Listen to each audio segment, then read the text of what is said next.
इनमें से एक वृक्ष का एक जो है वो वृक्ष का फल खा रहा है और दूसरा उसकी गतिविधियों को देख रहा है।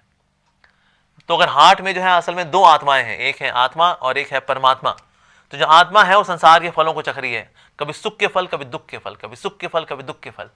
और जो परमात्मा है उसको देख रहे हैं कि एक समय जो है ये फल छोड़ छाड़ करके मेरी ओर देखेगा, जब भी मेरी ओर देख लेगा तो मैं इसको संभाल लूंगा। लेकिन जब आत्मा फल खाने में लगी जाती है, नहीं भाई ये फल वो फल ये फल, वो थोड़ा अच्छा लगा, इसी में ही उसका जन्म जन्म बीतते रहते हैं। और परमात्मा जो है वेट कर रहे हैं, एक दिन आएगा, एक दिन ये टेढ़ा पेड़ा खाने आएगा। भगवान इंतजार करते रहते हैं। तो भगवान भी जीवात्मा के साथ हैं लेकिन वो कर्मों में लिप्त नहीं होते। तो प्रभुपाद जिसने यहाँ पर एग्जांपल दे रहे हैं कि जगत के अंदर परमात्मा भी है आत्मा के साथ, लेकिन आत्मा फलों को चख रही है, कभी सुख के फल, कभी दुख के फल। और दुख के फल ज्यादा है यहाँ पर, सुख के फल बीच में हल्के हल्के आते हैं, ताकि उम्मीद बनी रहे हम होंगे कामयाब, हम होंगे कामयाब, एक दिन खुशियां आएंगी, एक दिन खुशियां आएंगी, हम होंगे कामयाब एक दिन। इस उम्मीद में जीवात्मा लगी रहे, इसके लिए बीच में कुछ एक आध अच्छा फल भी आया था, अरे नाइस नाइस। तो इसीलिए वो कड़वे फल खाता रहता है, खाता रहता है, खाता रहता है, खाता है। लेकिन भगवान इंतजार कर रहे हैं, भगवान इंतजार करते रहते हैं कि एक दिन ये मेरी ओर मुड़ेगी जीवात्मा, कभी तो दिन आएगा जी, लाइक दैट। तो इस प्रकार से यहां बताया जा रहा है किस प्रकार से कि भगवान भले जगत के अंदर आ रहे हैं लेकिन भगवान संसार में लिप्त नहीं होते। इसलिए भगवान का एक नाम है कपट मनुष्य। ये मनुष्य ऐसे दिखते हैं पर ये मनुष्य है नहीं, इसलिए इनका नाम है कपट मनुष्य। हम लोग जो है साक्षात मनुष्य है, नहीं भगवान कपट मनुष्य। हमारे ऐसे चलते फिरते नजर आते हैं वास्तव में, लेकिन भगवान ये हमारे ऐसे है नहीं। कुछ लोग ऐसा ही बोलते हैं, कहते हैं तुम लोगों ने भगवान को ऐसा इमेजिन कर लिया है कि उनकी भी दो आंखें हैं, दो हाथ हैं, नाक है, मुंह है, क्योंकि तुम्हारे दो हाथ हैं, दो आंखें हैं। अरे यार तुमने इसलिए इमेजिन कर ले कि प्रभु भी ऐसे होंगे। एक है फिलोसोफर, उनके यूट्यूब पे काफी लेक्चर मिलते हैं, कहते हैं अगर बुल से पूछा जाए, अगर बैल से पूछा जाए तो बैल बोलेगा वेल भगवान तो ऐसे होंगे जिसके सींग होंगे, जिसका मुंह बाहर निकला होगा और वो गाय की तरह वो चबा रहे होंगे। तो जो जैसा होता है वैसा ही अपने प्रभु को इमेजिन कर लेता है। तो क्या ऐसा है, ऐसा होता है? नहीं। बाइबल के अंदर क्लियरली लिखा है कि God made man in his own image. भगवान ने मनुष्य को बनाया तो अपनी ही रेप्लिका बनाया, पोटेंसी में नहीं लेकिन दिखने में। इसलिए हम कहते हैं जी बाप जो है जी बेटे गया, बेटे पे गया, ऐसा बोलते हैं ना हम लोग, ऐसा बोलते हैं बाप बेटे पे गया, या उल्टा बोलते हैं सॉरी ओ बेटा बाप पे गया है। हम ऐसा कभी नहीं बोलते बाप बेटे पे गया, वो ऐसा होता है कभी, बेटा बाप पे गया है। तो इसलिए हमारा अगर हाथ पांव अगर ऐसे दिखने में है, ऐसा नहीं कि भगवान, क्योंकि भगवान तो निराकार है तो हमने इमेजिन कर लिया कि हाँ भाई हमारी भी दो आंखें हैं, हमारी भी एक नाक है, मुंह है, तो उनका भी ऐसा करते हैं, दो आंखें एक नाक उनका मुंह बनाए थे, तो हमने उनकी ये फॉर्म इमेजिन की है इस तरह से।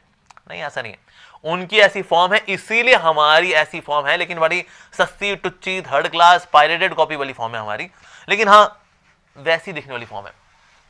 लेकिन हाँ उनकी फॉर्म जो है वो दिव्य है और हमारी फॉर्म कैसी है, हमारी पायरेटेड कॉपी वाली फॉर्म है, लाइक दैट।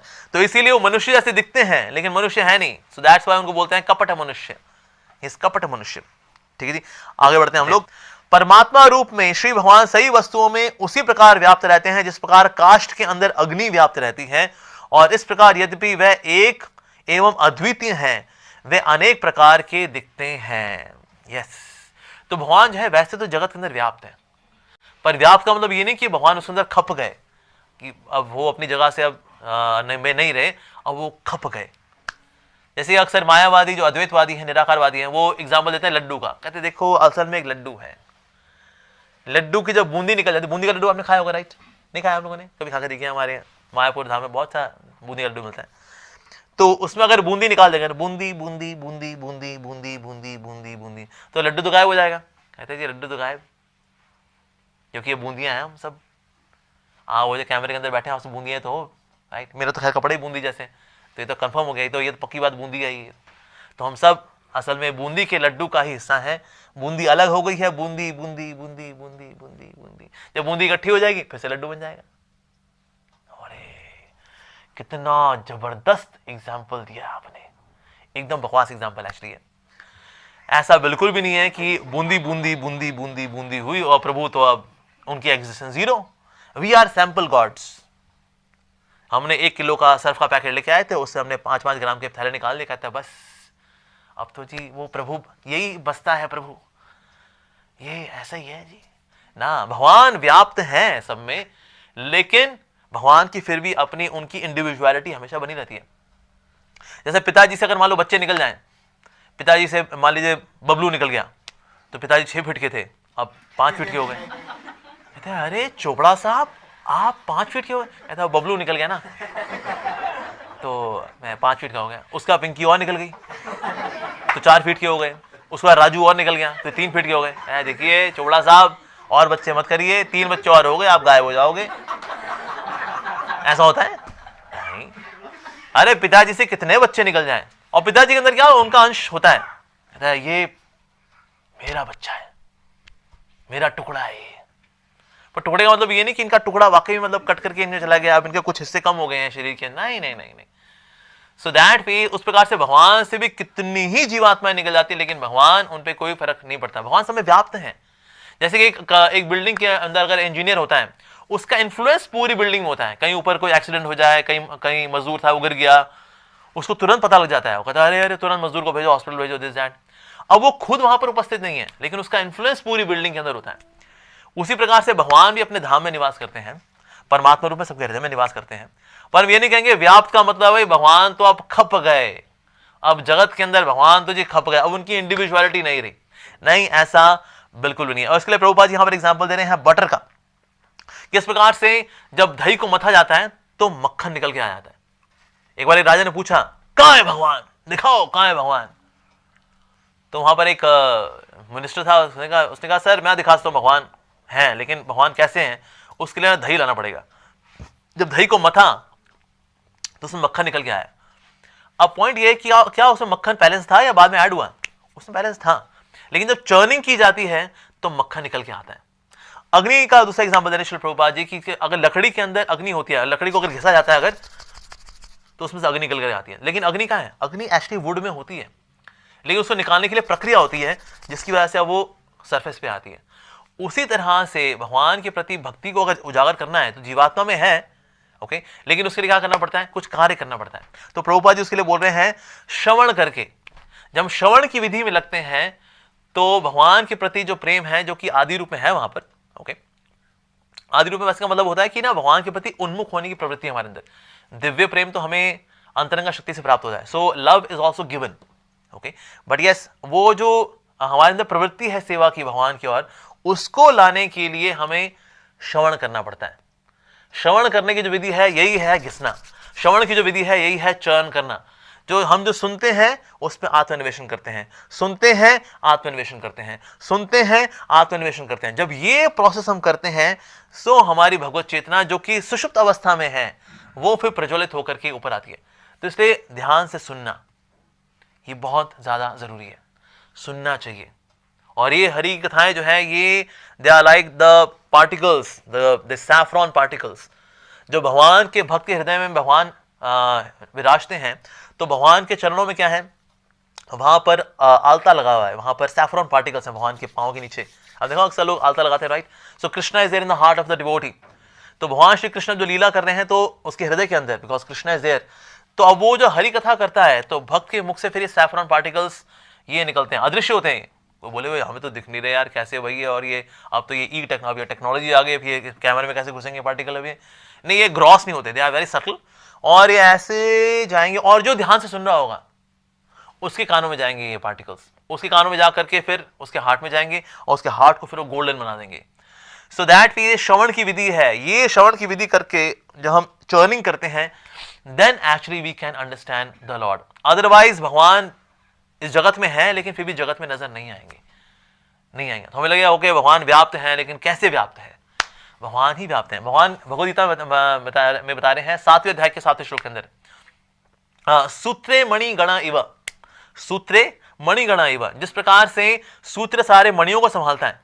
जैसे हमने तुलसी कंठी माला पहनी हुई है, अगर इस कंठी माला में देखा जाए तो क्या दिख रहा है? कहता है ये तुलसी दिख रही है जी। धागा दिख रहा है? धागा नहीं दिख रहा, लेकिन इसको इस प्रकार से संभाला किसने हुआ है? धागे ने संभाला। जैसे अगर ये माला भी है, देखा जाए तो इसमें क्या दिख रहा है? कहता है जी इसमें तो फूल दिख रहे हैं जी। धागा कहाँ है इसमें? है धागा तो है ही नहीं। अगर धागा ही नहीं होगा तो ये माला भला इस रूप में कैसे आएगी? तो धागा भले दिख नहीं रहा, लेकिन इस माला को ये रूप देने वाला तो धागा ही है।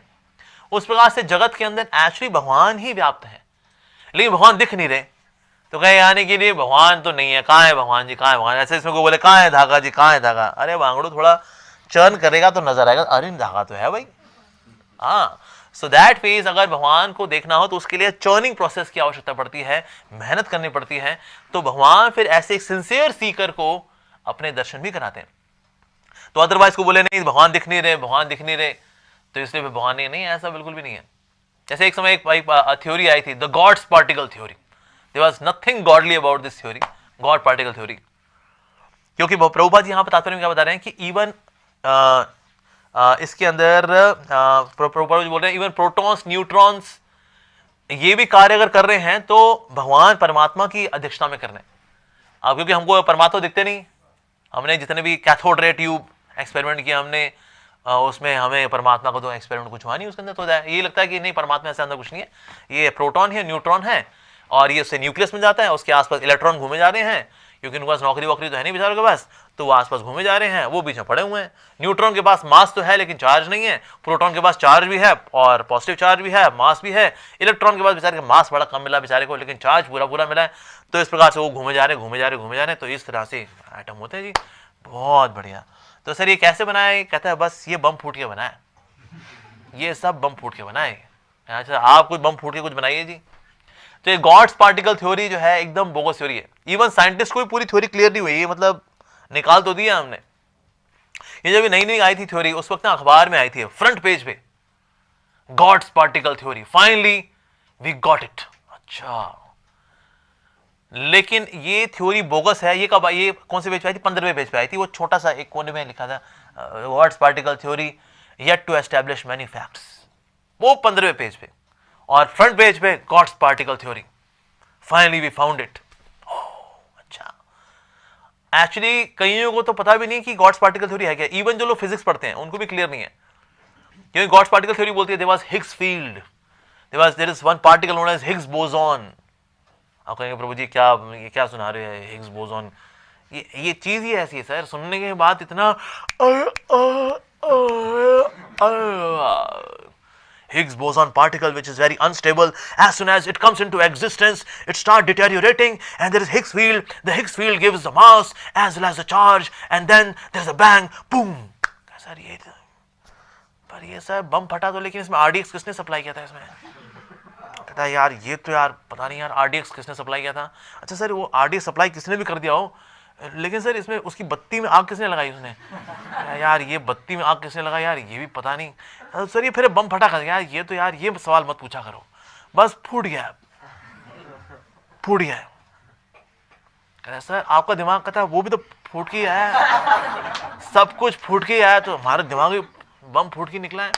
ओ तभी सर ऐसी थ्योरी निकलती है, ये बम फूट के तो दिमाग आया हमारा सारा। ये there are many scientists who do not believe in Big Bang theory. कहते हैं, और especially when they see the eye, कहते हैं आई जैसा डेलिकेट स्ट्रक्चर जिसमें कॉर्निया है, जिसमें रेटिना है, जिसमें लेंस है, जिसमें ऑप्टिक फाइबर है, इतना नाजुक मास्टरपीस, ये बम फूटी कैसे आ सकता है? ये तो किसी ने बनाया होगा, ये तो किसी ने डिजाइन किया होगा एक्चुअली। तो भगवान इस जगत के अंदर वास्तव में व्याप्त हैं। अगर हम क्रिएशन में देखें ना, क्रिएशन में हम भगवान को सब जगह देख पाएंगे इस जगत के अंदर। हमारी बॉडी के अंदर रेस्पिरेटरी सिस्टम भी है, आर्टीरियल सिस्टम है, वीनल सिस्टम है, नर्वस सिस्टम है, so many system working together. हमको तो होश भी नहीं उस सिस्टम का, हम तो बस गप मार रहे होते हैं। क्या भाई तेरे को पता है ये तो गप मार रहे थे, कौन कौन सिस्टम का काम कर रहे हैं? कहता पता नहीं। तूने जो डोसा खाया, डोसा बिना सोडा के तेरे को पच गया, तेरे को पता है कैसे पचा? ये तुमको पता है नहीं, हम तो बस ये जानते हैं भाई महाप्रसाद स्टॉल में डोसा और वड़ा बहुत टेस्टी मिलता है, बस हमको तो इतना ही पता है। लेकिन पचता कैसे पता नहीं। एक्चुअली जगत के अंदर हम जगत को ही अगर देख लें, प्रभुपाद जी बोला करते थे अगर हम एक ब्लेड ऑफ ग्रास को भी स्टडी कर लेंगे ना, तो भी हमको विश्वास हो जाएगा भाई भगवान है। ये ब्लेड ऑफ ग्रास के अंदर क्लोरोफिल तेरे पिताजी ने डाला था, कि जिसकी बाद ये फोटोसिंथेसिस करके खाना बना लेती है ब्लेड ऑफ ग्रास। वाह, उसका किचन उसके अंदर ही रहता है। ये कैसा किचन है भाई, जो चीज के अंदर ही रहता है किचन। वाह, आम की गिठली के अंदर क्या इंजीनियरिंग है, कि आम की गिठली को बस मिट्टी में बो दो, उससे पेड़ निकल के आता है जिसमें और आम निकलते हैं, जिनके अंदर गिठली भी आती है, और उन गिठली को बो दो तो और आम निकल आएंगे। इस दुनिया के सबसे बेहतरीन साइंटिस्ट को बोलो भाई तू बस एक काम कर दे, तू आम की गिठली बना दे, हम मान लेंगे भगवान नहीं है, तू ही भगवान है। अपनी मोस्ट सोफिस्टिकेटेड अपनी लेबोरेटरीज के अंदर भी हम आम की गिठली नहीं बना सकते। आम की गिठली सच अ मास्टरपीस, जिसको हम खा के पैसे फेंक देते हैं, but actually it's a masterpiece, it's a masterpiece. उसके अंदर प्रोग्रामिंग है सेल्फ रेप्लिकेटिंग स्ट्रक्चर बनाने की। तो भगवान इस जगत के अंदर व्याप्त है, लेकिन वो देखने के लिए वास्तव में हमको दिव्य चक्षु चाहिए होते हैं। दिव्य चक्षु क्या, थोड़ी कॉमन सेंस भी लगाएंगे अगर ना, तो भी समझ जाएंगे वास्तव में। Please take a moment to subscribe and press the bell icon on the YouTube app to never